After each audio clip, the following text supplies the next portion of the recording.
What's up, friends? How's it going? Hi, everyone. Hi, we're gonna do more talking about video games. I'm Enviro Boy. I'm here. I'm here with my buddies Scott and Cody. They're here again. We never originally thought this was going to be maybe more than 1 or 2 episodes, and here we are on the fourth one. And it's because none of us knows how to shut up about the video games we like. So we're gonna keep going with the ranked list thing. So isn't that fun? How's it going, guys? It's good. I'll buy it at a high price. He's already excited about one of the games. Stop! You violated the law. Pay the court a fine or serve your sentence. Is that I get them all mixed up. That one's directly from Oblivion, right? Oh yeah. Yeah, I was gonna say that one's the that's topical OG. one. That's topical right there. We were just talking before we actually started recording how amazing it is that since the last episode, the Oblivion remake was kind of shadow dropped on us, and we were already sitting there talking about we ranked it as nostalgia bait, and I think it you guys mentioned it, and I agree that it's kind of worth bringing up.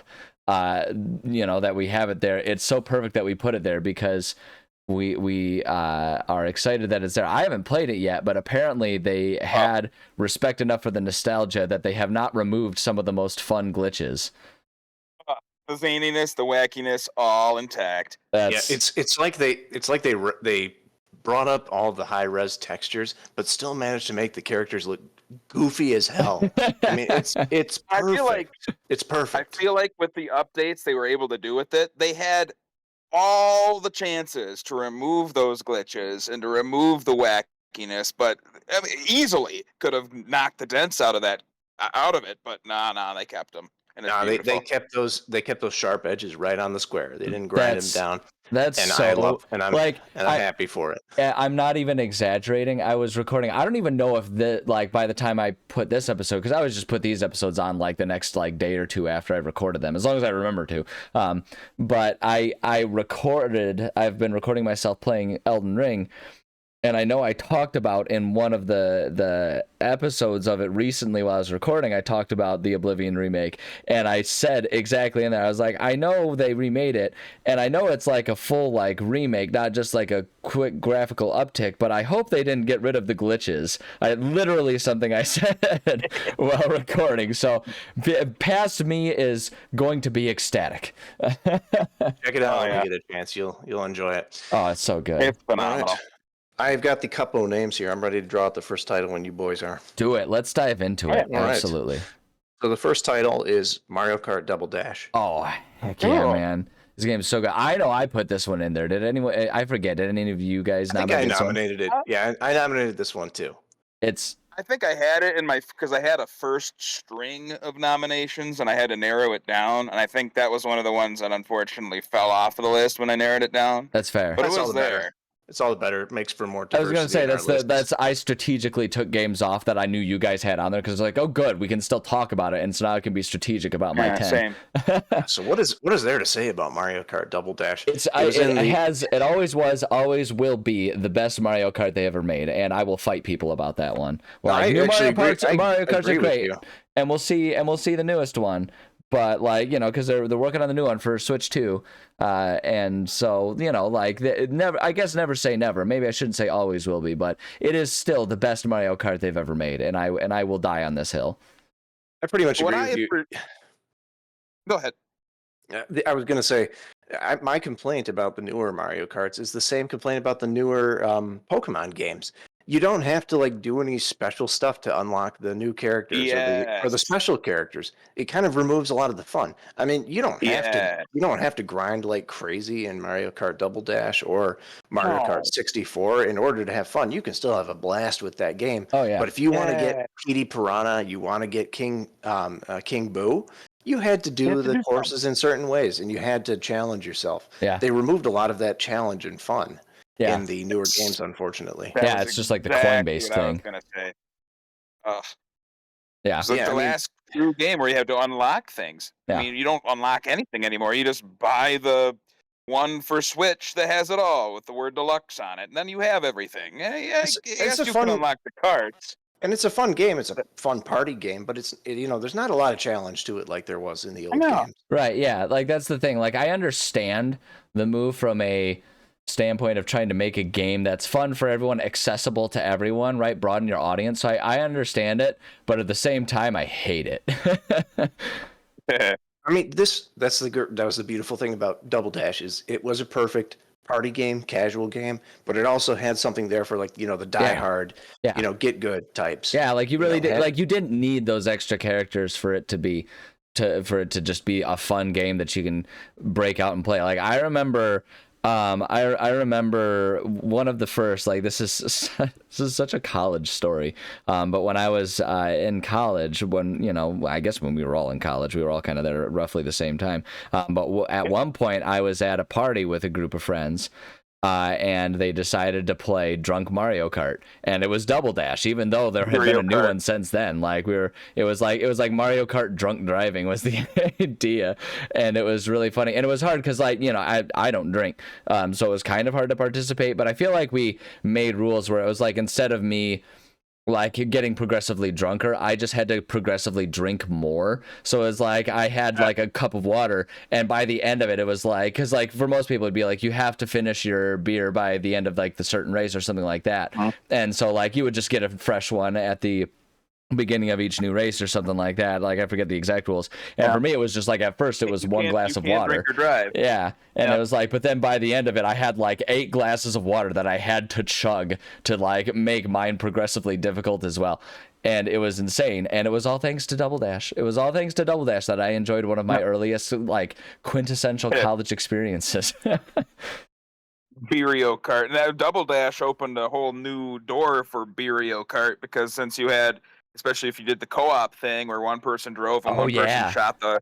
Then we did these things in college, and there was actually a couple of bars that I know of. Once I was well beyond college that would do Double Dash specifically, because one of the main rules of Beerio Kart was when you took your drink, you couldn't be driving. You had to like pull over. You had to stop. Yeah, and that's where it came for me, just having to drink more. It's like I just had to stop more. So even though I wasn't getting worse at driving, I had to stop more frequently. With co-op, with someone else, you just be like, quick, we got to switch. So you could be in the back chucking items, finishing off your beer while the other person's doing the work. But then that sounds like a blast. I never experienced this. We'll have to make sure it happens one day. Because I have all sorts of time to just get drunk now. Oh yeah, absolutely. And what the most comical part of that was too, once you got both of the people well schnockered, now you're gonna be like, we gotta switch. Oh man, when was the last time we switched? I don't remember. Let's switch anyway. Everyone's getting louder too, so you can't hear each other. It's great stuff. Right. Even aside from that, though, I think one of the things, like one of the things that was so great about Double Dash. That I loved and I missed. Like they brought it back where you can have like 2 items and stuff like that. But the thing that was beautiful about Double Dash is when you were like on your own, you could strategize which items to keep and which ones to like use. And that added such a unique dynamic thing about it, because like it's so much of it now is just, you just got to use the item, and it's like, whereas with Double Dash you could strategically, like, you'd be like, this item is really good when I'm in the lead, so I'm gonna hold on to this until I catch up. Because like if you would fall, like if you had your triple, like your triple green shells or something like that, you'd want to keep that for when you were in the lead, because those suckers that's like a shield all floating around you. So you would strategically hold on to that until you were in the lead, and it made it such a more strategic game, whether they meant it to be that way or not. It was so good. Or holding on to the Z button the whole time to keep that green shell behind you if you only had one. Blast. Where do we put this? Where do we put this one? Oh, sorry, go ahead. Correct me if I'm wrong. No, just if I'm wrong, correct me. But I think Double Dash was the one that introduced the Sonic, like the radio box, the thing that you could use that would, like, I don't know, you use the item and it would pulse that thing around you. The only thing that could counter a blue shell. The only thing that could counter the blue shell. I don't remember. That may have been subsequent. I would say I think that one was a bit later. I think it was a bit later, but I could be wrong. Okay. I think that might have been the first Wii.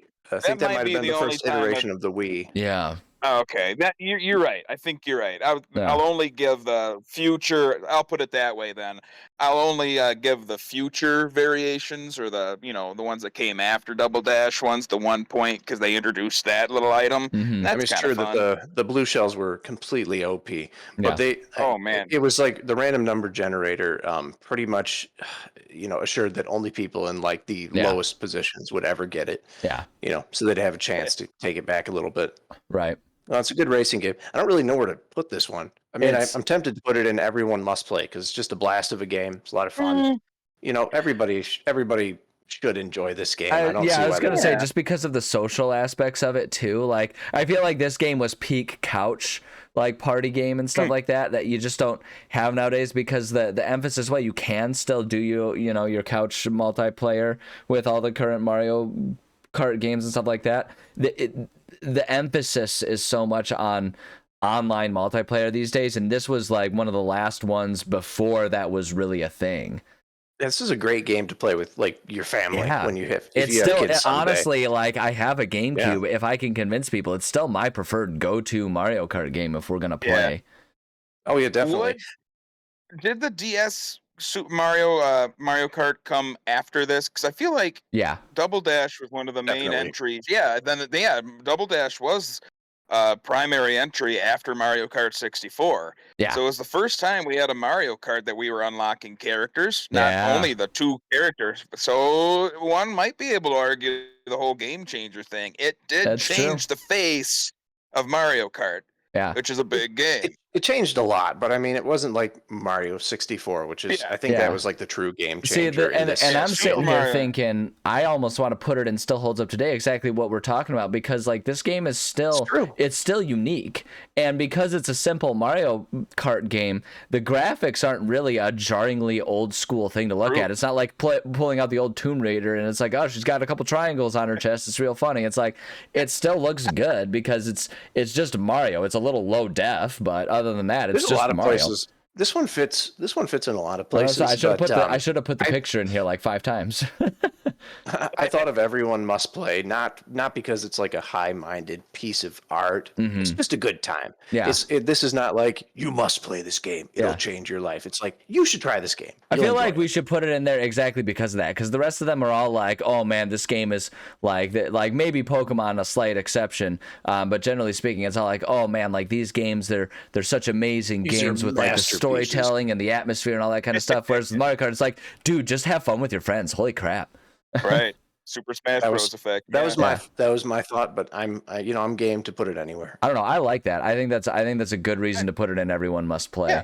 Because I feel I like agree. also Everyone I Must mean- Play implies at least one other of these, like for any of them too. Yeah, Oh yeah, yeah. I agree. I just All right, you figured guys- throw in that one little note, but I mean, yeah, I agree that it's an everyone must play party game essential. Yeah. Really. Yeah.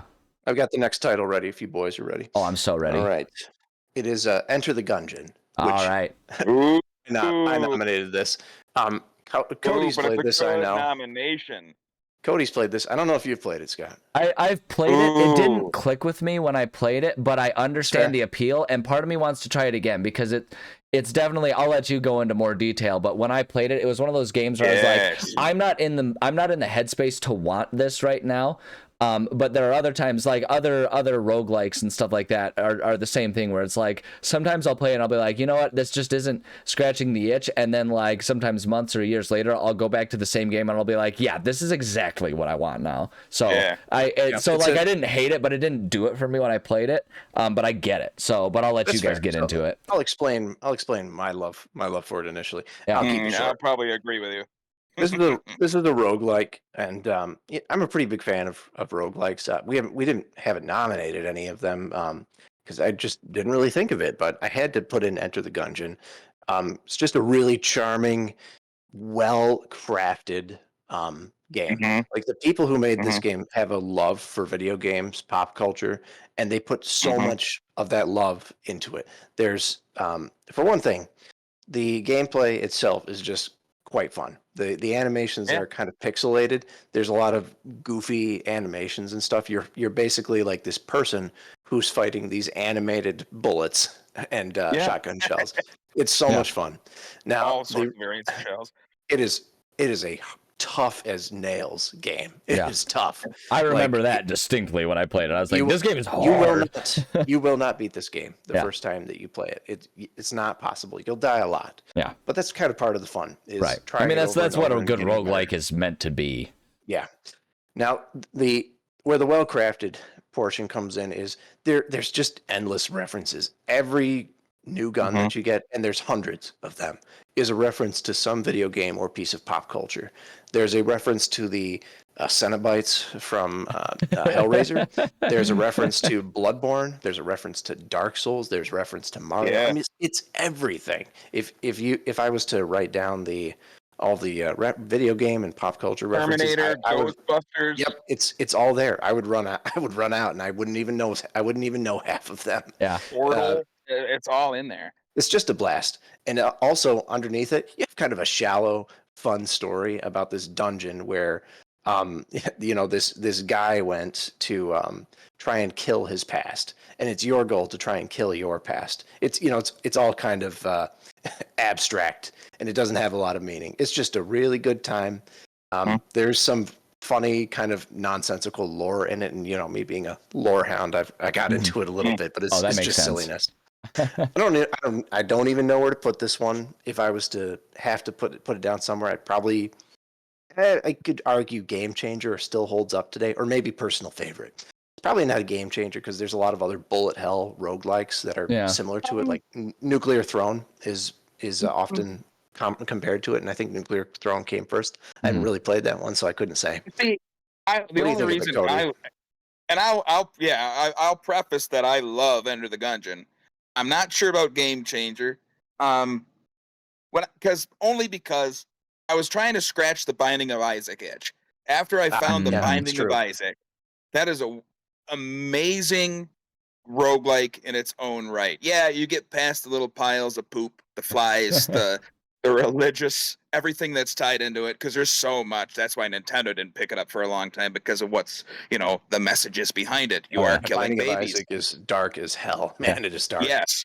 But it's incredible, the depth of it, the amount of items you can get. And that's kind of what Enter the Gungeon is, except instead of body-enhancing items, you get guns. You get all these different guns that shoot all these different things. Some of them are pop culture. Other one is literally, I like the one that comes to mind is the snow cannon, where you're shooting snowballs. Every once in a while, one of your snowballs is going to have a rock in it. So it's got all these little, social Easter eggs in it, too. Like when you're a kid, there's always that one jerk kid that put the rock in the snowball. So that's there. Yeah. Then there's the money gun. There's the mailbox gun where you're literally shooting pieces of mail at somebody, but every once in a while, one of the packages is a bomb.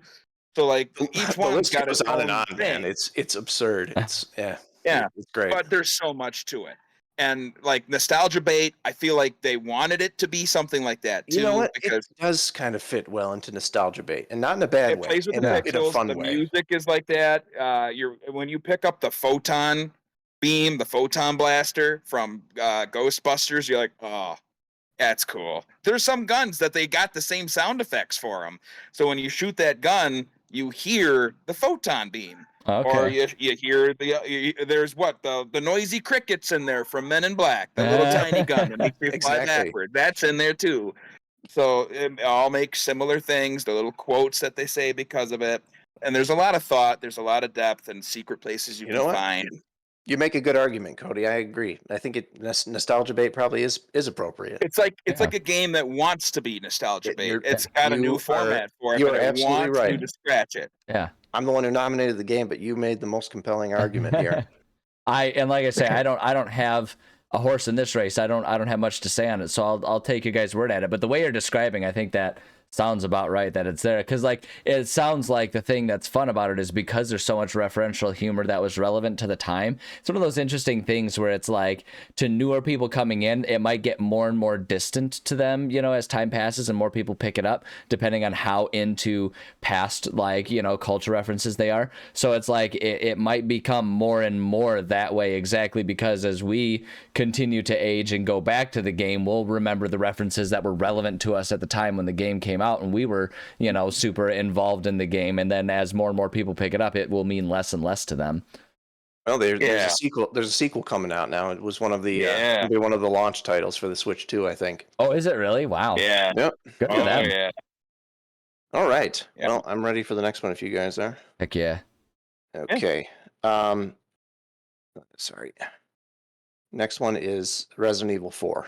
Resident Evil 4. This is So a fun the one for me because original. I'm presently playing and recording the remake of Resident Evil 4 on my channel. So So you are. yeah. So we should Good. clarify: are we going to talk about the original, or are we going to talk about the remake?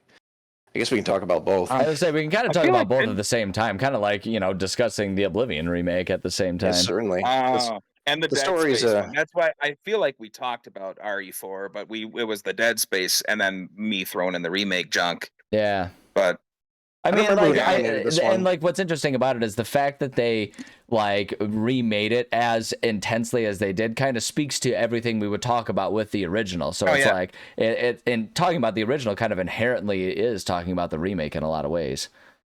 Yeah, so I'm in a good position to talk about this one. I'm not sure if I nominated or if Cody did. Cody, you've got the most experience with this game. I know you do. Of all three of us. and hands down, and I know there might be a handful of people out there to be like, "You're wrong, back down." But I feel like there's It's quite a the few internet, people of that course say- there are. Yeah, I feel like the majority is this is the best RE game in existence. I mean, this was definitely hear that argument changed tossed it. around a lot. Yeah. It was the first one that threw in over the shoulder. It was Yeah. the first one that threw in all of this more active mechanic that you can use instead of the fixed. And now there's a lot of folks that argue like the fixed perspective cameras that were all in the old ones were added to the suspense, added to that. But those same people that would argue that might not have made it to the sewers underneath Salazar's castle in RE4, because there's that section in that, and there's plenty of sections. I just refer to this one because it haunts me to this day. That where you have to go up against what they call his right hand man. Oh, And that's it's this awful. big, It's the worst. crazy. If you think this is going back in the '90s, Animorphs. If you're thinking to the Oh Hort my Bezier God. type Be things, careful bringing up This thing- Animorphs with me. I love those books so gosh darn much. well, like the Hort Bezier, the beaked, peaceful ones. This is Yeah. similar to that.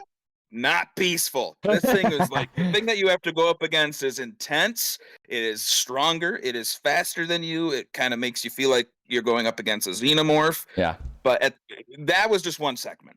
Like this was a game that opened up combat. It opened up ways to navigate that. Mm-hmm. And the story was really good. Like Yeah. it wasn't as corny as some of the other ones are. Yeah. Oh, I'd say it's although pretty Leon- corny. although It Leon's includes a got lot of some- corniness. There's no doubt about that. yeah. But that's part of the charm of it. Leon's one-liners are up there in history of just like the most hasta luego. Like he's got these Yeah. crazy one-liners that are like, oh, Leon. What is it, time for bingo? Yeah, they're Yes. that yeah, what's Yeah, you the got yeah, the big that's the one when they're all like going to the church or something, right? Yeah, time for bingo. Yeah.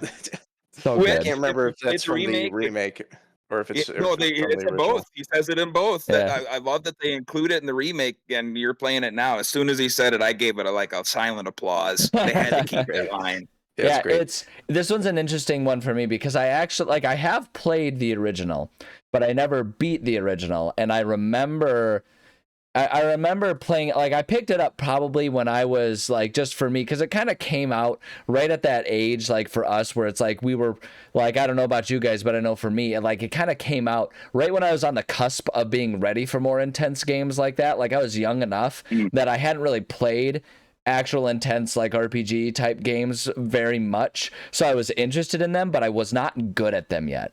And so I remember renting this game, back when you could rent a video game. Who remembers that? Yeah. Blockbuster. What's But that? yeah, right, seriously. But I remember renting this game and being endlessly frustrated and not being able to make it very far and never renewing it. So like I have strong memories of parts of this game, but they're all early parts of it, and I never beat it. And so now I'm going back and playing, and just to like, I'm going through all of the Resident Evils, but for the sake of sort of expediting, I'm not playing like original and remakes of them. I'm basically just playing whatever the newest iteration I can get of each game. And that's just like, that's the decision I made. There's, you know, pros and cons to having done that as opposed to playing originals. But that's just kind of how I went for it, because it, you know, it sounded more fun.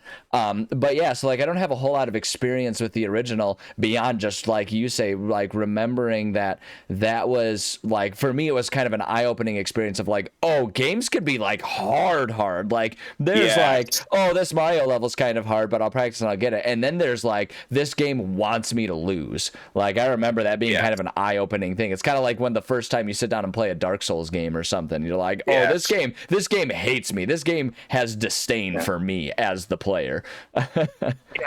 Well, and the thing that I mentioned, like the case in point, that thing in the sewer, the creators of this game said straight up, you are not meant to defeat that creature. You are meant to run. You are meant to solve this puzzle of these doors and try to survive, because you literally have to fight that thing, in case in point again, with like a time. You're trying to kill time. You're waiting for the power to return to the stupid elevator. And the whole time that elevator is coming up, you got to survive against this thing and slow it down. You can kill it, and if you do kill it, you get a beautiful reward for it. But otherwise, you're not supposed to kill it. And I mean, this is another case like the Dead Space conversation we had several videos ago, several podcasts ago. This is a remake that holds up and adds to it. Like it's the same story, but different dialogue, same voice actors, which is beautiful. They removed some of the more problematic content, like Louis Sarah talking about the president's daughter's ballistics. I think that's gone, if I remember correctly. And they made Ashley a little bit. They made her a little bit more practical in this one. She's not because in the original one she's more confident, fights a little bit better. The sceneries, the maps are enhanced. Some of them are essentially the same, but otherwise there's all these new things you can do with the maps. There's a different approach in the remake. The intro, rather than just walking up to the house and seeing the one Ganados just standing there with an axe and throwing, like now you go into this cabin and it's far darker. You go into that basement and you see it gets creepier. The team learned from 7 and 8, and they were like, "Oh, this is good. Let's utilize that." And I mean, that's why some folks are saying RE Village is becoming one of the best ones now, because if you look at it and take the map and actually lay it down and how they lay it all out, they took notes from RE4. They brought that back, and how RE4 separated itself from its previous, like how RE7 or RE Village is going away from the one with the crazy family, Biohazard. And it's cool that they are able to make remakes that not only hold up, but do justice to an old game that is considered the best. It's how I feel like a proper remake should be done. Like there are reasons to not always do it exactly that way, but for me it's kind of like, if you're gonna bother, let's bother, like let's actually do this, you know. And so like I appreciate when they do stuff like that. Like for me, you know, like we're gonna talk about it in more detail, but like with the Paper Mario, you know, they did the remake for the Switch, and they you know, they really updated the graphics, but they didn't much change the game, although like there's good reasons for having done that. But when you go back to one of like a game as old as RE4, right, and like how clunky the original is, like if we went back and played the original on like, what was it, PlayStation 2, was that the era? Like I'm sure it would feel like, oh my gosh, this is excruciating trying to get controls and stuff. It's like trying to play the first one. You say that, but I mean, I played this not that long ago. I think it was 2019. You know, modern era games, you know. And talking about this game from a historical perspective, if you don't mind the caveat, this is a weird one, right? It's, you know, it was one of the first breakthrough over-the-shoulder combat. That's true. I guess like this one wasn't like the first one where it was the fixed camera or anything. Like this one does. This was huge. This is unusual. And over the shoulder. Go ahead. Over the shoulder, and I know you are. Over the shoulder combat was not common back then, and this one was, you know, it was a little odd. You didn't get to move and aim at the same time. You had to stop in place to aim, and that really made the combat. that really made the combat intense. Yeah. Very Yeah. intense. No, in the But see, remake you that's- can move around, man. You can Yeah. move around while you're aiming. You're a little slower, but you Doesn't- can Yeah. still move around. It does not make it any easier though. That was I went into the remake thinking, oh, we can move now. This is gonna be cake. Yeah. Cake, man. Then I got to that first village Yeah.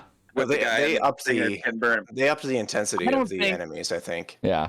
I sat there probably after an hour or two going, I have died a double-digit amount of times. Yeah. I know, same thing This happened to me isn't- at the first village. Yeah. It's ridiculous. Like, what in the world? The remake made it crazy. The chainsaw guys are faster. They're harder to kill. It's Yeah. just they did a lot of things with the AI, I think. Yeah, that they improved a found lot. other ways to compensate so that it still feels modern but not easier. Because that's the Yeah. thing about like modern controls and stuff. They do make games easier just simply because you have better control of your character, and that makes a Yeah. huge difference in the ease. Like if you feel like you have control of Oh, your yeah. character, makes things way easier. So if they hadn't upped the ante, it would have felt a lot easier. So this Oh, is one I think should go in Game Changer, and I'll make my argument. I agree.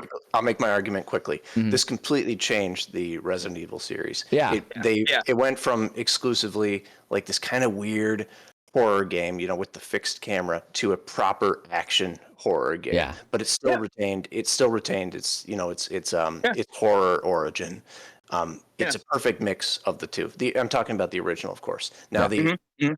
the remake, amazing. They took everything that was good about RE4, they improved it, they made it even better, and it's a faithful adaptation of the first game, and they greatly expanded on everything that made it good. Yeah, I would agree Game with that. Changer is what I vote for. Yeah, I would agree with that, I because the agree. thing about it is, like, even from the perspective of the remake, like, I feel like the remake has, not to say that this was the first one that was a good remake of a game, but I think it kind of does, for a lot of people, kind of open up their eyes to understanding, like, wow, like, this is what a remake could be capable of if, like, actually Yes. given proper time and energy into making a remake. Like you can make a game, like a remake doesn't just have to be a facelift for an old classic. Like a remake can be a downright like reimagining of the same game. A new game. Yeah. Yep. I remember that being a beautiful month, man, when they came out with Resident Evil 4 remake and Dead Space remake in a very short amount of time. Yeah. And I was like, how can you do this? One's going to be worse than the other, but they achieved it. And going back to my argument for Game Changer, the creator faced an onslaught of criticism when he said this is going to be third person or over the shoulder. Mm-hmm. And everyone's like, this is going to break the formula. People were mad. There was a lot of, or if they weren't mad, they were at least concerned, going, this is going to change everything. It's not RE without the fixed perspective. Right. And they're calling it the best one that exists. They Yeah. really did something huge with that first game, or the fourth game, the first version of a over-the-shoulder game. Yeah, we know. Still that. doesn't have the scariest, in my opinion, scene out of the series. But I mean, you can't beat the baby thing in the basement of RE Village. That's I think fair. that's the first time I played an RE game where I sat there and I had to pause it for a second, like this is nightmare, like right now. Yeah. But it has all of these mechanics that make it both blockbuster movie like with the action, Yeah. but with the suspense that really holds up in the series and the inventory. Gosh, we can't have an RE game without inventory organizing. Yeah. And I'm so glad they kept the cheesy one-liners, because that's essential to Resident Evil. It kind of makes the games in a lot of ways, like the fact that they went with all of the one-liners in there, like they're so eye-roll inducing, but in a lot of ways that helps to add that levity to the darkness of the overall game. Yeah. Oh yeah. Well, you guys want to move on? Yeah. What's next? Next title is Paper Mario: The Thousand-Year Door. Oh yeah, I'm pretty sure I need to change my pants just after hearing that. This is absolutely one of mine. Any of you guys? I can't remember. Did any of you guys add to it? I think didn't I throw in paper? I can't remember if I threw in a Paper Mario, it would have been this one. Oh, for sure. absolutely. If anyone ever throws in Paper Mario for a discussion, like saying Paper Mario nowadays means Paper Mario Thousand Year Door, not the original Paper Mario, because Thousand Year Door is such an incredible game. Or Sticker Star. Sticker Or all of the other Star. ones. Sticker Star is a good game, but I don't think most people would argue that it's better than Thousand Year Door. Right. This game is quite possibly my favorite game of all time. Like this one, Wow. yeah, like this one is very much up there. I for a single run through, Breath of the Wild and Tears of the Kingdom hold the record for the number of hours I pumped into a single run through. But if we add up all of the times that I have replayed Thousand Year Door, it could quite possibly beat those ones, because I replay this game once every 2 to 3 years. I don't quite do it yearly, just because who has that much time? I would never play any other game these days as an adult with a job. But it's like, that said, I replay this game all the time, and I never get tired of it. I never get tired of the story. I never get tired of the combat. I never get tired of it. It is so fun. It is so charming. It is such a well done, satisfying combat system.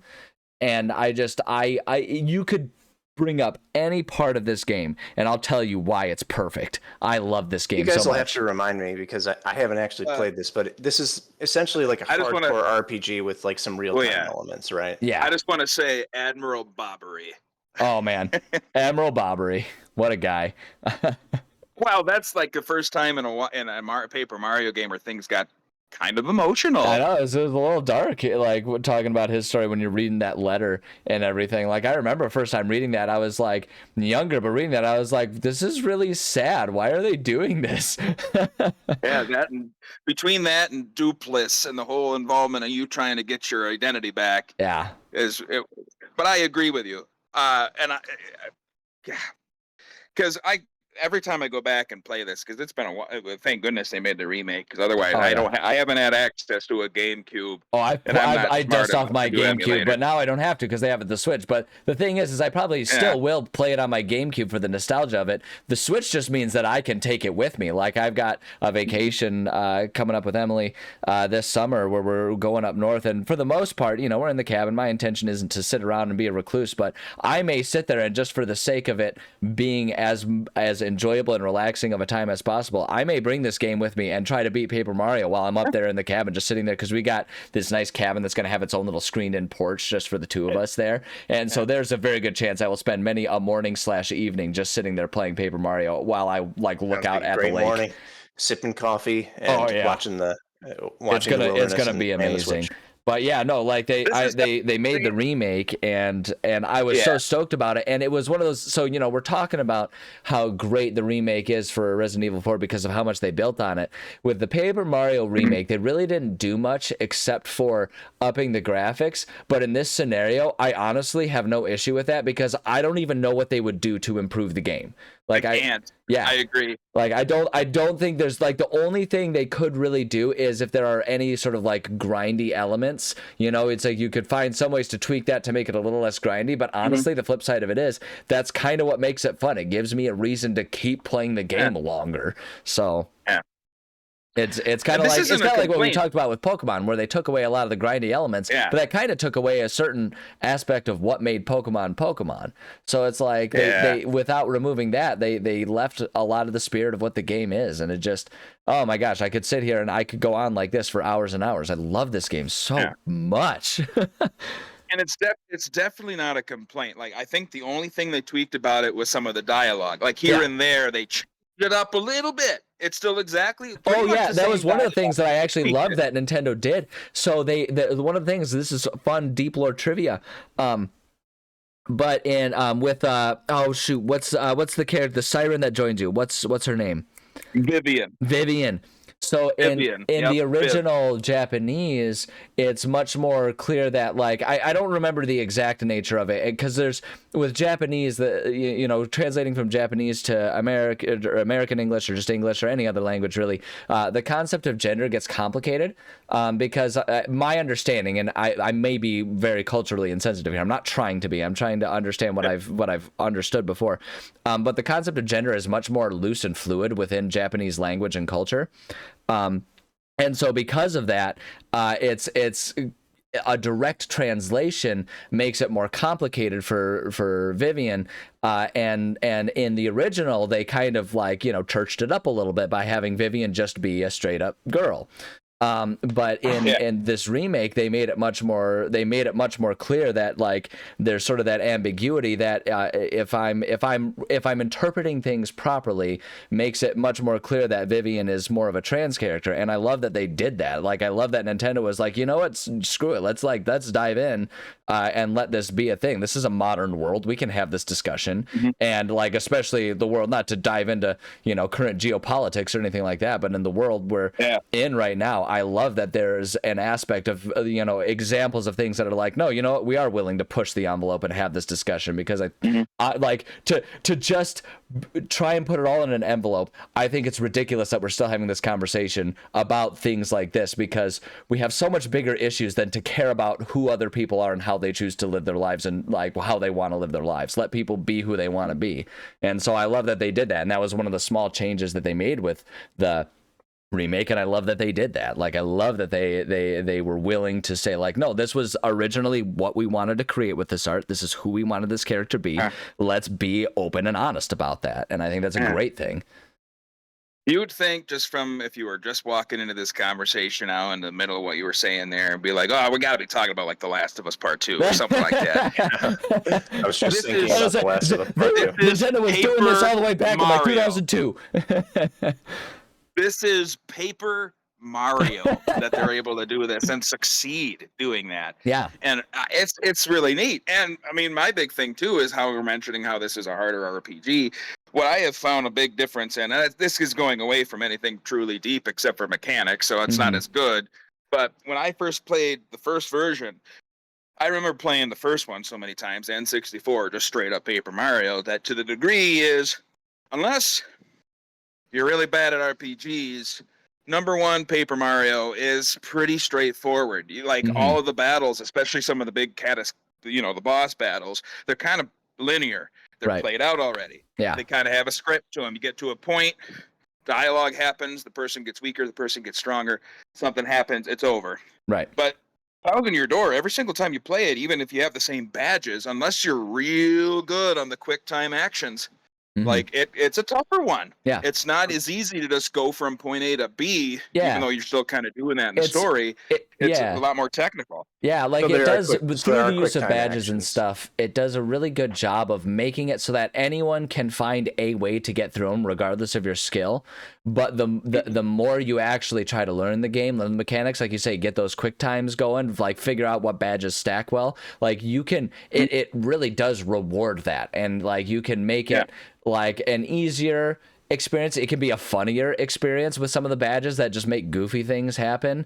Like there's you can really kind of tailor the thing, and it's fascinating that they did that. Like you can tailor the runs. Like each playthrough ends up being a little different for me, even though there is no character customization beyond just like, oh, am I upping health or am I upping flower power right now? It's like you don't have like character archetypes. You're not like, oh, I'm doing a barbarian this run. It's like it's all Mario with his boots and his hammer, and yet you can have wildly different runs because of how they did it, and it's so clever. It's kind of like Paper Mario figured out the whole Final Fantasy VII materia mechanic with the badges. Yeah. Like as long as you stick to, except materia levels up, the badges don't. You find new ones. But with all the different combos of badges and the BP that you got to stick them on, like it does make your approach, your playing style unique. Yeah. You might be better at jumping. Oh, all right, let's put a lot more jumping badges on. Yeah, Okay, give now me we all got a them boots. pokey. We can't jump anymore. Yeah. So, a lot of cool stuff there. Yeah. It's So so interesting good. you're talking about this game. I remembered it having quick time events, but I haven't really played it very much. There's a new game that came out recently, which you guys have probably heard of, Clair Obscur, Expedition 33. That's an RPG, and it has quick time events where you can like dodge or parry bosses' attacks. Sounds very similar, actually. It could be. Yeah, and like when I say quick time, it's a little different than like in the RE ones where it's like in the middle of a cutscene where you're trying to tap A real quick to get away from a Indiana Jones boulder. These ones are active in battle, and you kind of have to practice to get real sharp with them. Yeah, like This is the same deal actually in Clair I Obscur. gotcha.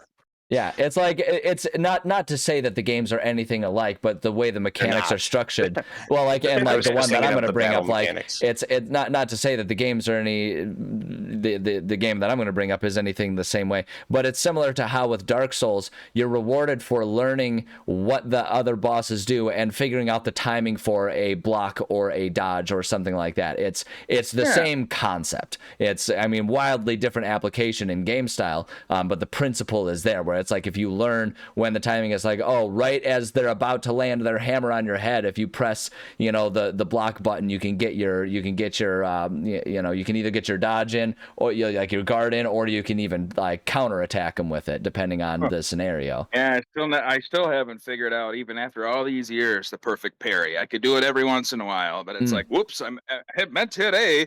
That's cool. The perfect parry. I'm good enough at them that I try it every time. I don't nail it every time, but I'm good enough that I'm like, this is more worth it than just reducing the damage, because if I can get the hits, and it's so fun. Sometimes the perfect parry, like if you hit it right, like you would negate even over damage. Like if someone hit you for 3, you would just hurt them and you wouldn't get hurt anything. Yeah. And I couldn't figure. I could do it every once in a while, but it was one of those ones just couldn't do it. Perfect parry and Cody don't get along. Yeah. So wow, you guys have gushed about this game. I was gonna say, yeah, like you guys got to cut me off because I'll keep going. So I wouldn't put this one in Game Changer. I'm tempted to put it in Everyone Must Play, but also still holds up today. I think holds true exactly because we're talking about they made a remake and all they did was make it prettier, because otherwise the game was perfect and it didn't really need to do anything.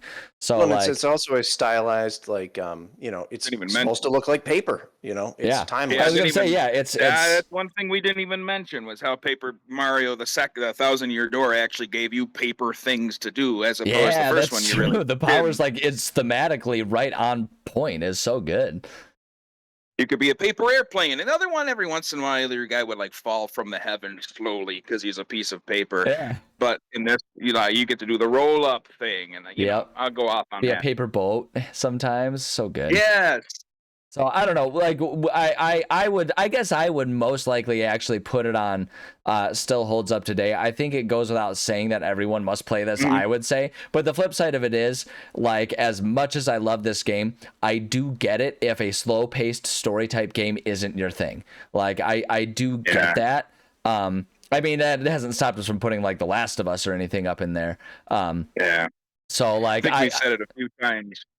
The whole RPGs aren't for everybody. Right. Well, let's be honest here. Everyone Must Play as a category is, disingenuous. Yeah, not everyone is going to play. Not everyone is going to play. It really is just like our assertion of being like, I'm going to keep bothering you until you humor me and play this game. Let's say that anybody who enjoys gaming should play these games. Yeah. No, like I would want to put it there, but I'll accept if you guys want to talk me down a little bit from that and put it on. Well, I'll defer to you guys. I'll defer to you guys. I've barely touched this game. Well, if we're gonna have full range, I think Cody, you and me, I think we agree. Everyone must play. So boom, there it is. Everyone suck it up and play this game. It's on a modern system now. You have no excuse. Yeah. Sounds good to me. Yeah. Let's do it. Let's get it up there. Perfect. I had to think it through because really and truly, it is a good story. Yeah. And if you don't like it, if you're trying to, if you don't like it out there in the audience, like, comment, and subscribe, and I'll ignore your comment. So there you go. If you don't like it, look at the other games we have in the Everyone Must Play. There's plenty of them. They're all good. You don't got to play them all. Also, I feel like there's a pattern. Like, there's definitely a clear pattern on what we'll put as Everyone Must Play. Yeah. But that's fine. Yeah, this whole project was never meant to be we're trying to make the correct list. It's us going like, this is our list and you can deal with it. We're not academic professors coming to a consensus statement. I'm not sitting here writing for PC Mag or anything like that trying to make an objective list. Like, this is as subjective as it gets. But if you want to hire me, here's my tag. All right. Yeah, that's true. But I'll still if everyone wants to pay me money to say these things, by all means, I will happily continue to do it. The only reason I had to stop and think, because I'm thinking Paper Mario 1,000-Year Door and Everyone Must Play, but Zelda Ocarina of Time isn't, because I know that one is still widely considered by many as the greatest game ever made. It's true. It's tough. Yeah. But. And I don't want to even enter the realm of comparing the story qualities between the two. but something about Paper Mario found a way, because whereas Legend of Zelda Ocarina of Time is great, Mhm. it's still like, it's for a certain audience that's looking for a certain story. Yeah. Whereas Paper Mario, you got the same kind of story, but it's more accessible to everybody. I think You still have it's all these deeper elements. yeah, it's presented in a way that I think has much broader appeal, and many more people of many different backgrounds, of many different age groups, can appreciate and recognize what Paper Mario is going for. You guys have really talked this one up. I'll have to Yeah, give get it a on try. it. Come on, man. I'll let you borrow it. I've got like I can't 3 believe different copies in different ways. You got a Switch. You could go get the remake. Yeah. It's good. It's right there, man. It's really good. It's worth it. I don't think you would be disappointed. I think you would enjoy it, Scott. Yeah. All right. Well, we should get on to the next title. We should. You guys gave me way more time than I should have been allowed to have on that game. That's all right. We got plenty of time for these last. It's titles. true. The next title is Elden Ring. Oh yeah, that's a good one. If I didn't put that one on there, it's only because you guys had it on there, and I was like willing to let it. You actually nominated it, and I deliberately took it off my list because I wanted to, otherwise I would just nominate nothing but Souls games. That's true. So actually, I remember that conversation. I feel like I saw you guys have it, and I deliberately kept it because you were like, all right, good, it's covered. We can use that slot strategically. Yeah, no, absolutely. I think this one should be on there. This game drives me absolutely bonkers. This is another one I'm presently playing on my channel. And you can watch the episodes. It drives me absolutely bananas up the wall, and I keep coming back to it. I can't stop myself, because when you finally get that success, ooh, does it feel good. And it's like that with every Souls-like game, but what makes Elden Ring stand out to me is just how big and open the world is. That's what sets it apart for me. With like the Dark Souls games, there's a certain prescribed pathway you have to go. So there's like a certain degree of like, if you're beating your head against a brick wall, you better keep going, because this is what you have to do. Whereas with Elden Ring, at any given time, there are plenty of other things you could go do in the meantime until you sort of get better at the game, level up just enough to get just enough extra hits that you can take off a couple extra hits on that boss to get through.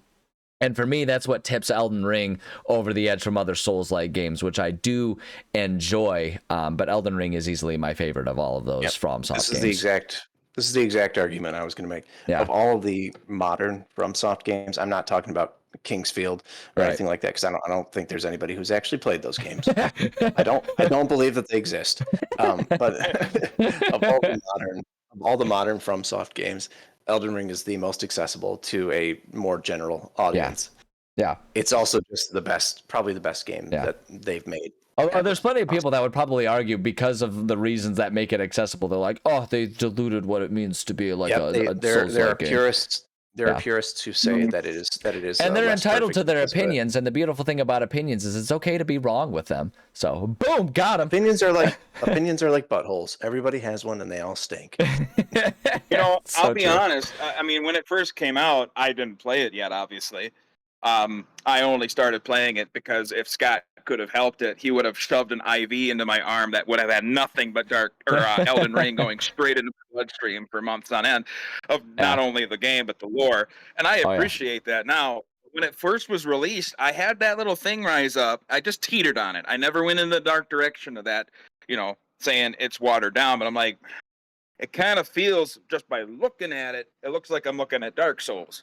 Yeah. But then I played it. Yeah. And I had Scott in my ear whispering sweet nothings of the lore the entire time, in the best of ways. Oh, yeah. And I'm like, holy smokes, there's deepness. I know there's depth in Dark Souls as well. Dark Souls 3. Dark Souls 3 is... I'll tell you one thing that distinguishes Elden Ring from the Dark Souls games is Dark Souls is bleak. It is dark, black, bleak. Yeah. Elden Ring, except for the one guy who's like, praise the sun. That was like the best, the brightest part of the whole game. If you know that's the brightest part, you're in for a ride. Yeah. Elden Ring has a much more diverse color palette. We're just talking about the visuals now. Also, right. Much brighter color palette. It's a little more cheerful to explore. Yeah. And I'll tell you what, there's no experience like being dropped in the middle of that world and then like just experiencing it. Yeah. I wish that I could forget all the times I've played it and just try it for the first time again. Oh, yeah. That would be amazing. No, I'm with you. I'm with you. But what I have to say about Elden Ring is basically just condensed version of what I had already said about Dark Souls and Dark Souls 3. It's the lore, man, and it's the tight, amazing combat. They refined it even better from Dark Souls 3. Yeah. And if you play Dark Souls 3, the combat in Elden Ring is essentially the same. It's just better. Yeah. Yeah, just tightened up, made like it a bit better, more satisfying, all that kind of stuff. I like what they did in Elden Ring compared to Dark Souls with what you said, Scott. The being able to come into this world, you get hit with the wall, you can divert, go a different way. But what I also liked was like the little sub dungeon sort of situation too. Like you could be dinking around out in the wild open, wondering what to do, and then you find a cave, and that turns out there's a boss at the end of that cave. Yeah. Like there is so many different exploration ways too that you can kind of discover your own bosses. Yeah. That didn't seem like they were big to the story, but of course the other Scott would. Yeah, everything is relevant to some story in some way. It's amazing. Yeah. There's still one of the mini bosses that haunts me is that one cat sphinx-like thing from like the very first few minutes of the game. Yeah, it's horrifying.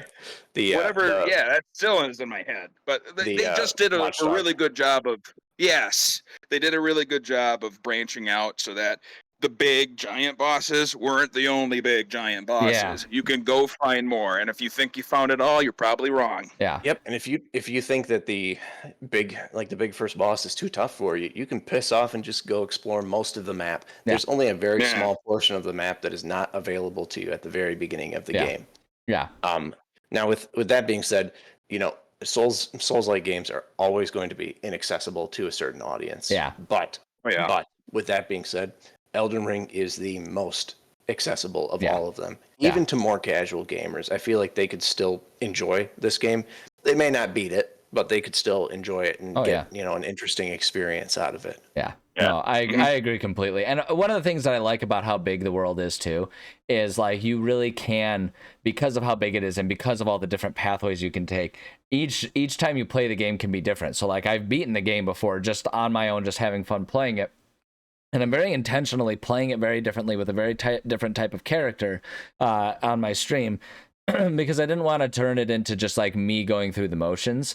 I'm playing it and I pulled up a guide. Another bonk build. Yeah, right. Like I pulled up a guide that walks me through like the most efficient way to experience as much of all the different NPC like storylines and stuff like that as possible within a single run. And so like it kind of wanders me through that stuff. And so I'm doing that to try and focus on the story just exactly so I can really appreciate the lore. Because when I originally played it, I was kind of just wandering around, letting myself explore. And because of that, I never really got a cohesive story going for things. And it was hard for me to remember who had told me what and who was doing what at any given time. And so using this guide has been doing that. But then the flip side of that is playing it that way while also trying to play a different type of character than I normally do. Because I basically have like I'm kind of trying to turn them into a big giant greatsword swinger, which is not how I play this game.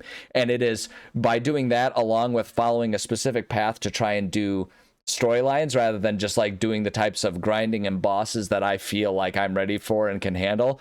I am so out of my league at many points in this game, and it changes the experience so much. And I honestly love it as much as it makes me want to scream and tear my hair out. I love it. I know.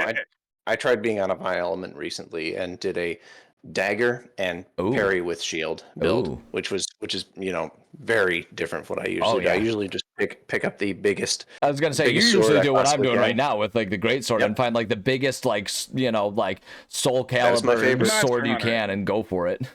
The biggest possible anime, biggest possible ridiculous anime sword and just smash. That's my favorite. Yeah. But the way that you can vary up the combat really helps you challenge yourself if you're looking for you're looking for that. Yeah. I like the claws.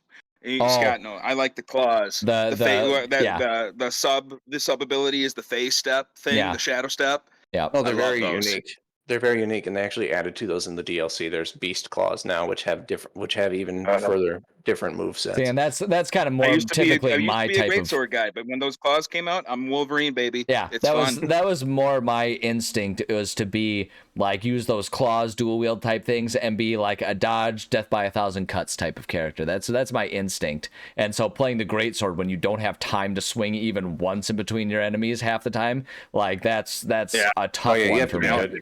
Now, some of the bosses are really inaccessible to like a common audience. Like Melania Yeah, is probably one of the most difficult bosses I've ever played, yeah, and I did not beat her alone the first many yeah, times that I beat her.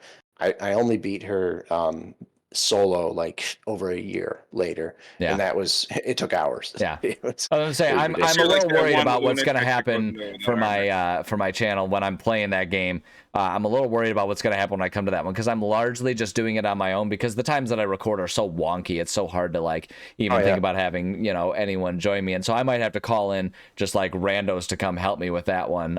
But I'm trying to do all the bosses as solo as I can, just as like a challenge to myself. But I'm getting to a point, like I'm already kind of getting to a point with some of the bosses where I'm like, I don't know about that, man. We'll see, because the concern that I have is like in terms of just like the tenacity to sit there and do it.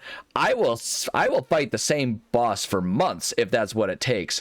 But in terms of producing things for my channel, I don't know how much, like It would get boring. as little as I care about like getting viewers and stuff like that. If I upload 10 subsequent episodes of just me dying at the same boss again and again and losing my mind over it, I don't know how good audience retention's gonna be for that. It would get a little boring, but you could have like a nice clip show, against the what's the one song, the game show. Oh yeah, the Benny Hill theme song. Yeah, absolutely. Yeah, Absolutely could do that one. just getting There are wailed always on. those viewers out there too that like to watch torture. I That's mean, true. That's you true. might reel some of those in.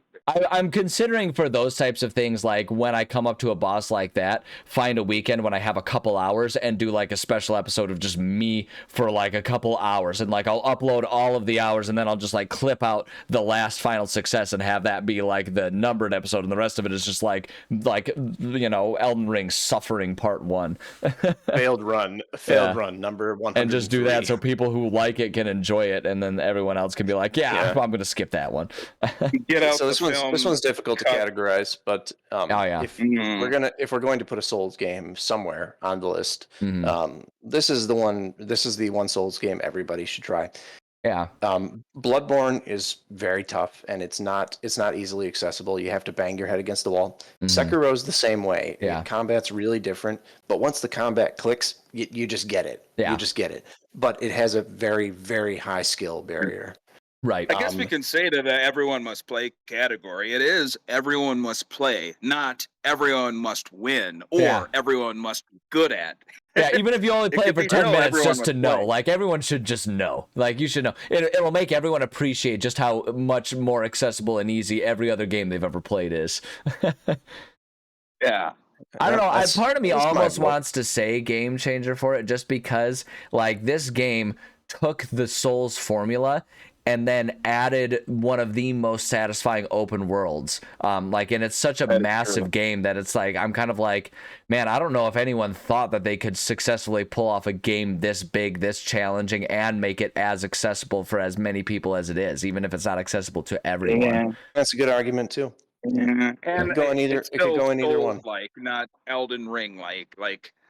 That's true. I know that's fair. That's actually a really fair argument. Like, it's a modulation on something else that is more of a game changer. There is a legitimate criticism of the game, which I feel like I have to plug. If you love something, you have to be willing to be able to criticize it. Oh yeah, I agree. And I love this game with all of my heart. I have to say that I will never criticize Paper Mario. You shut up. You sound just like my mother.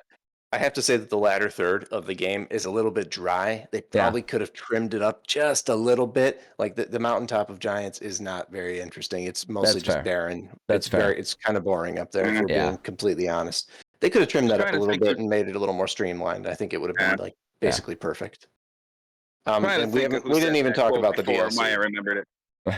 We didn't talk about the whole, DLC, and we don't have time to talk about Yeah, it. I would say, like, I haven't I played it guess yet. with the arguments, I would say let's dump it at everyone must play, and people, if they think it's too hard, they can cry about it because that's what the game wants you to do. Well, that's what's so accessible about it. If you're not very good at it, you can summon a friend. You can summon the. That's true, especially with the release. It's not the official game, but like with people having made like the seamless co-op, like you really can turn it into a fun like multiplayer experience where someone who loves it can just kind of like handhold someone else through, so they can enjoy the scenery without having to actually You can like summon 8 friends and just do a gank squad on Melania. Yeah, that's true. Yeah, so it's like they found ways to make it accessible for everyone if you want to experience the world, which I think everyone should, because it is such a well-made, beautiful world in its own way. Hopefully, everyone has their friendly neighborhood lore junkie Scott out there. That's right. Yeah, absolutely. Yeah, willing to help. You know what the last game. So that kind of leaves us last one, is. and I'll just explain for the audience who doesn't know. Our last one, like officially, that we wanted to go over is Assassin's Creed. Here we've got that on there, and that was the last one of the draw. We have Minecraft and Terraria, which we kind of left on as honorable mentions because they were ones that we ultimately like felt belonged on a list talking about like best games, but like we just all had preferences over top of it, so we just kind of figured we'll use whatever time we have at the end to just kind of mention those ones. But for like our big list, the last one that we wanted to really go over was Assassin's Creed, and we specifically have Assassin's Creed Brotherhood, but I think a lot of Assassin's Creed can kind of go down to like the old school like Xbox 360 era Assassin's Creeds, like all of those ones. They all kind of have that spirit up until we kind of leave the Desmond plot line, as far as I'm concerned. Yeah. So I nominated this one. Do you guys mind if I? Yeah, go for it, please. Start us off. Enthusiastic. So I'm just going to say right away where this one needs to be grouped. Game changer. And now I'll go back and explain why. I'm open to the suggestion, and I want to hear your reasons. Brotherhood was the second game in the Ezio trilogy, and the Ezio trilogy is just peak Assassin's Creed. It's the best of the best of Assassin's Creed. Why it's the only one. All the newest games, Shadows, Valhalla, Mirage, whatever. Forget about them. They're not Assassin's Creed games. They're just Vikings games. They have departed very heavily from what originally made Assassin's Creed amazing. They're not Assassin's Creed games. They are just games with the Assassin's Creed brand. They're still fun games. We'll even offer that, to if anyone's getting ready to seethe and rage at us, they're still fine games. But they have departed. they have very much departed from what originally made Assassin's Creed such an amazing franchise. I won't even get on my Black Flag is still a good game. Black Flag is still a good game. Yeah, Black Flag was a great game. I won't even rant about it. Yeah, it's still a great game. About that. That's your fine. point stands. But the Ezio trilogy was just the best of the best. I mean, Ezio was like, a charming rogue. He starts off as a complete douchebag, and then you kind of get his redemption arc very quickly following through. And then you see him become kind of like the wizened, the wise one compared to other people within the series. In Assassin's Creed Revelations. And it's just a great arc for him, the 3 games. Assassin's Creed Brotherhood was my pick for the best one of all the Assassin's Creed games. It introduced the multiplayer, and this is why it goes in Game Changer. Yeah, the multiplayer. I don't know if you guys remember this, but this came out when we were in college. I think it came out in 2010 or 2011. And the multiplayer, there's never been anything like it. I don't think there's been anything subsequently. Yeah, it really hasn't. I can't think of anything. Incredibly unique. It's so much fun. Yeah. Psychological. You break down. You have to think things through. You have to be deceptive. Yeah, like it opened up. A lot of other multiplayers have taken the spirit of it, but none of them have really executed it in the same way. Like you could argue that in some ways, like some things like Among Us kind of use the spirit of that, of like having to be deceptive, having to try and be discerning, trying to hide in plain sight and all that kind of stuff. Like they take elements of it, but nothing has really ever been like the multiplayer for Brotherhood. No, it's and for those who don't know, in the multiplayer, basically you're put into the game as an NPC. There's tons of other NPCs walking around, but you're controlling the NPC, of course. And your goal is you're trying to target somebody, but also at the same time, parallel, somebody is targeting you, and you have to evade them. And you have various means of evading them. Smoke bombs, grappling hooks, so you can get away. Just a Marshmallow assassination on steroids. Yeah.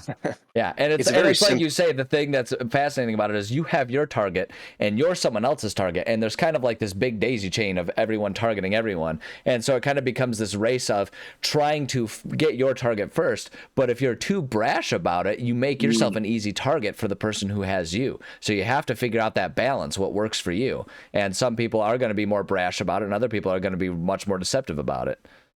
Yep, it took a lot of nuance, and it's the most unique multiplayer game I've ever played. There's there's a lot of multiplayer games that I played more, that I enjoyed more, but nothing is this unique, and nothing has ever really done this again, as far as I know. Like you've mentioned, Among Us has sort of that element. Yeah, well, a lot of games have similar elements to it, but I can't think of one that really tries to properly emulate that experience as an entire experience. Well, anyway, that's why it's a game changer. But other than that, it's just also a great story. It's set in Rome, which is awesome. It has the Borgias, which are one of the most compelling villains in all the Assassin's Creed games. Very great characters. And it was before the notorious, "Where's your hook blade?" Ezio, where is your hook blade? Where is your hook blade? Which that made me cringe. Yeah. No, like I think you kind of bring up a good point, even if not like intentionally. This game came out in an era that I miss. And this was kind of a peak of an era where a game tried to be good at both having a good single player and a good multiplayer. It's like so many games will throw all their eggs in one basket, right? Like, you get Call of Duty that pretty much like any game past like the first one or two Call of Duties in the golden era of them, like the first one or two like Modern Warfares tried to have a really good story and a really compelling single player game. But then beyond that, it's all been like, yeah, we'll just slap some basic Tom Clancy slop together for the sake of saying it has a single player. But everyone knows it's the multiplayer, right? It's a competitive multiplayer. That's true. Or vice versa, where it's like they'll slap together like, oh yeah, there's like a multiplayer thing, kind of like with like the Mass Effect multiplayer. It's like, oh yeah, everyone loves multiplayer, so we'll throw a multiplayer in here. But really they were trying to do they were just trying to make a single player game. Like Assassin's Creed Brotherhood really did a good job of saying like, well, why not just make a good version of both?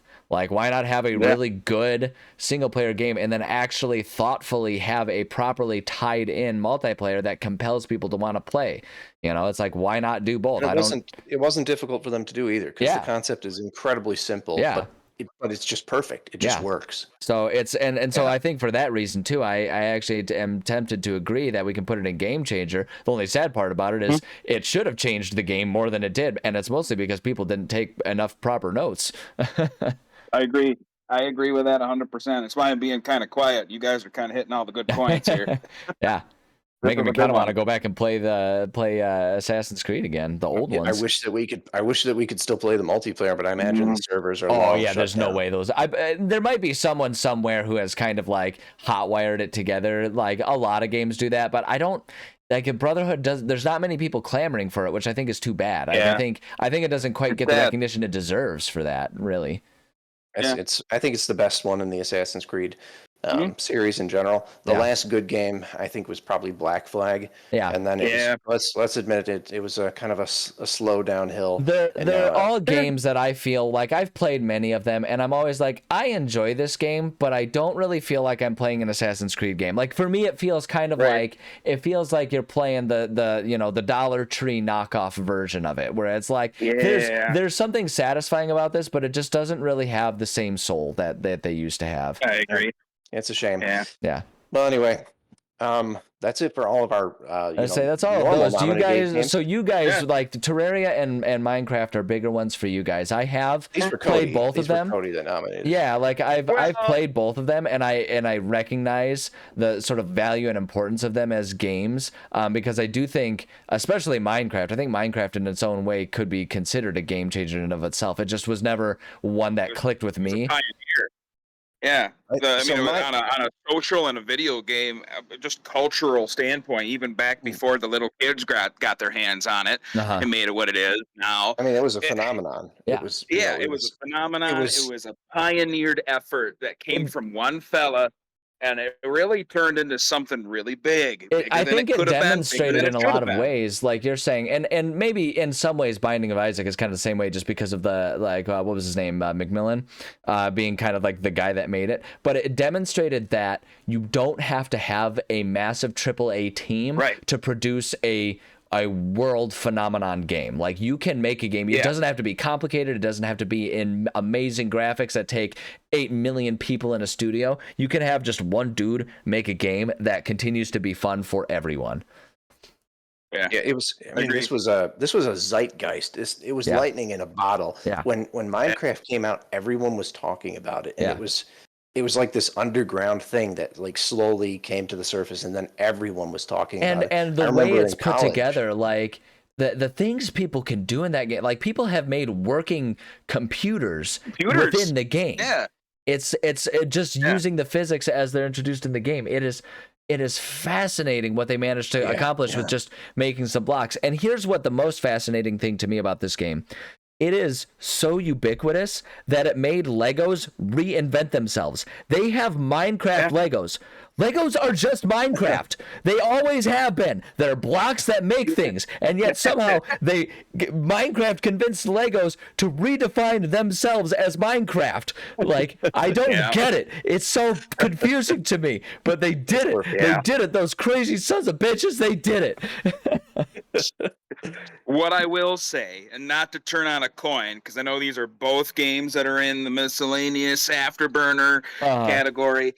The one game in my mind, there's a whole bunch of things I could say on this. Going to Terraria, just in case you haven't grabbed onto that. I gathered we were heading that direction, It's, if anyone compares and tries to say Terraria is just Minecraft, that's the one game I start rolling my sleeves up for. Yeah. Because that's like... They're not really similar. I would say I played both of them, like not a ton, but I played both of them, and like I don't really get that comparison. Like, it feels like they're being derivative and trying to rag on Terraria more than anything. It's because you get a pickaxe. It's because you get an axe and you start to mine stuff to get your resources, and you can build things a little bit. However, I also look at our. I'm calling back to our current single-use tier list here. Mm-hmm. The personal favorite, how there's 2 on there. Notice that I don't have one on there. Oh, yeah. But if I could get Terraria on there, that would be my all-time favorite game. That's fair. And I know it's not the most popular one. That game we'll put that there. Is the only game that I own. You would be surprised, Cody. I think that Terraria and Minecraft both rank in the top 10 best-selling games of all time. Oh yeah. Well, no, without a doubt. Without a doubt. That's why there's a reason these are still miscellaneous, and I still kind of kicked it off of my other list of 15 because of time.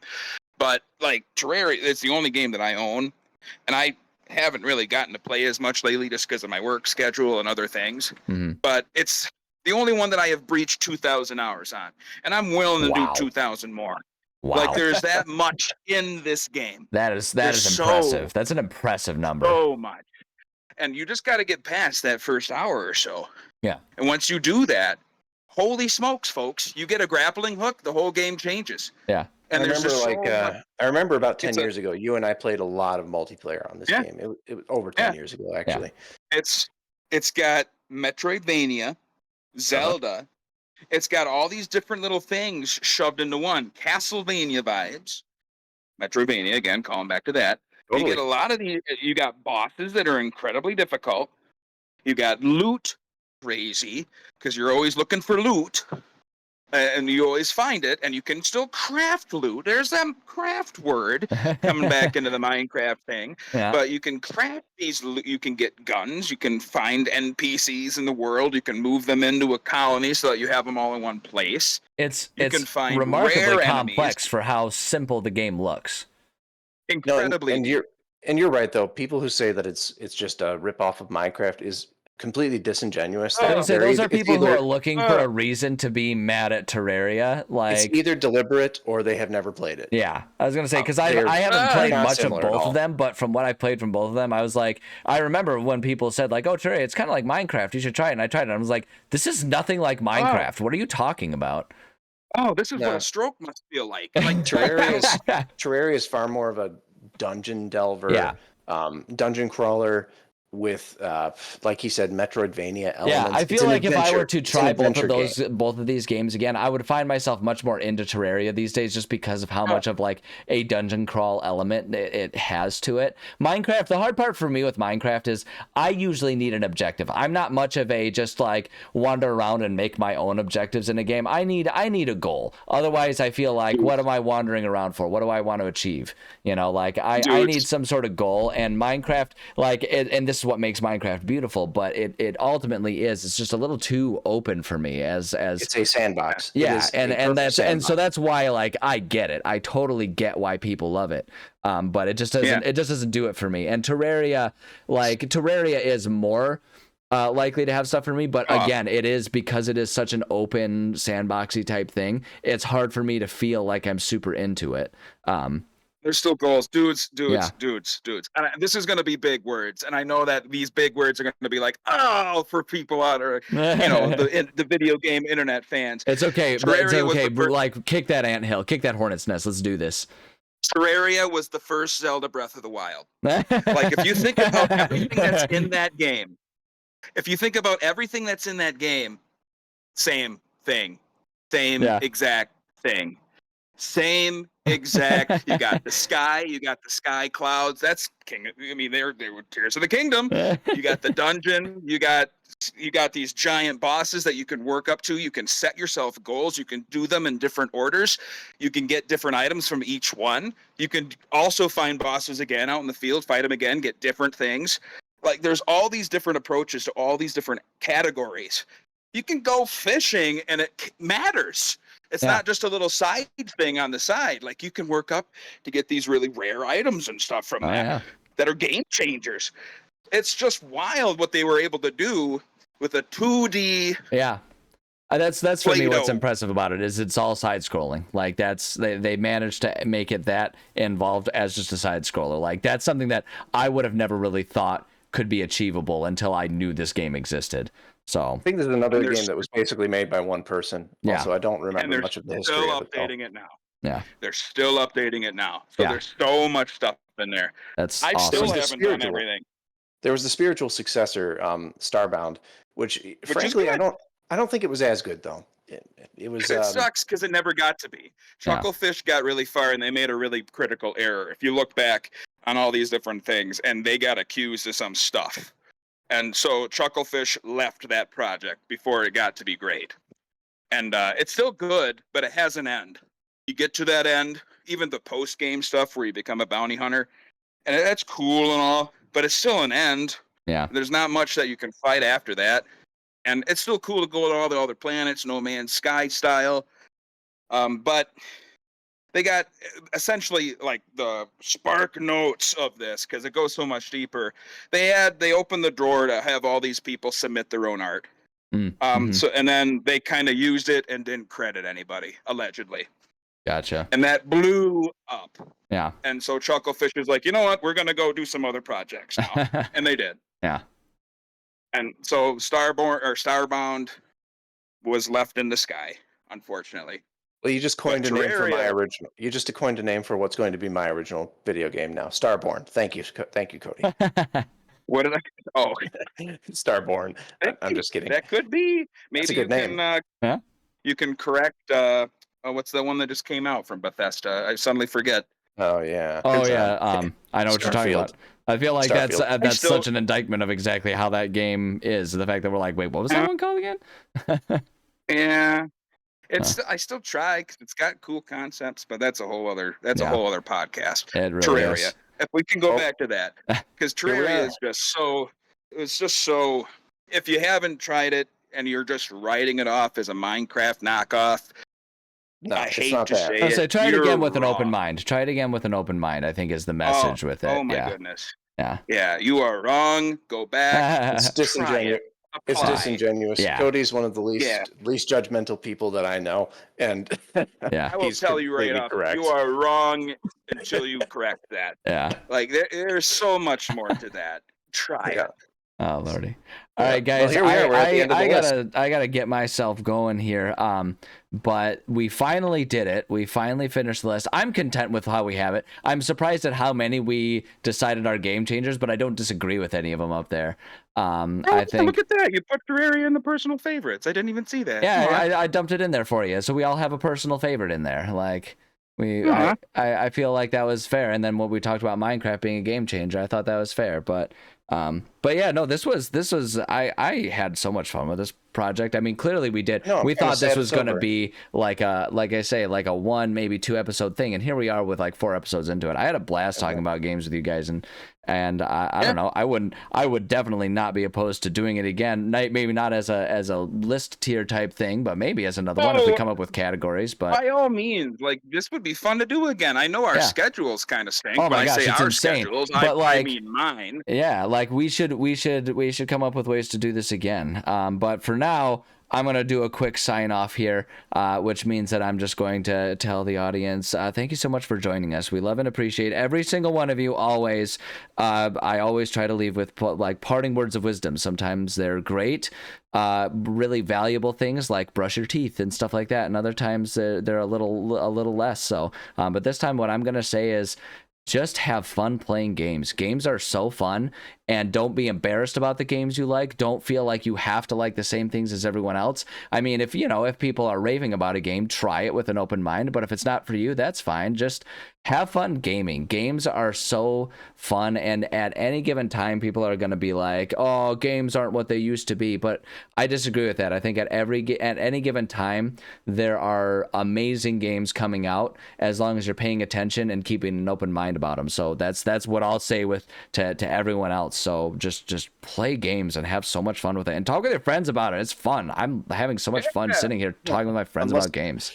Unless the game you like is Hentai Hitler, then you should be ashamed of yourself. Hey, you know what? I will not accept Everyone that. got their kicks, I guess. Everyone's allowed to like what they like. Okay, just stop judging me. I mean them. Unless you say Terraria is like Minecraft, then we got problems. Yeah, then you're wrong. then Cody will fight you. Oh boy. All right, that's what we got for you guys. So yeah, Thank you so much for having us on. Yeah, absolutely, This was so guys. So much you fun. guys can Yeah. stick around for a second. I'll just do the final little sign Thank you off. for the and- patience. I and want we'll to be- throw that out there. Thank you for the patience. Yeah. Give me 1 second, and like I said, you guys can hang on. But yeah, it's the final thing I always say is love you. Bye.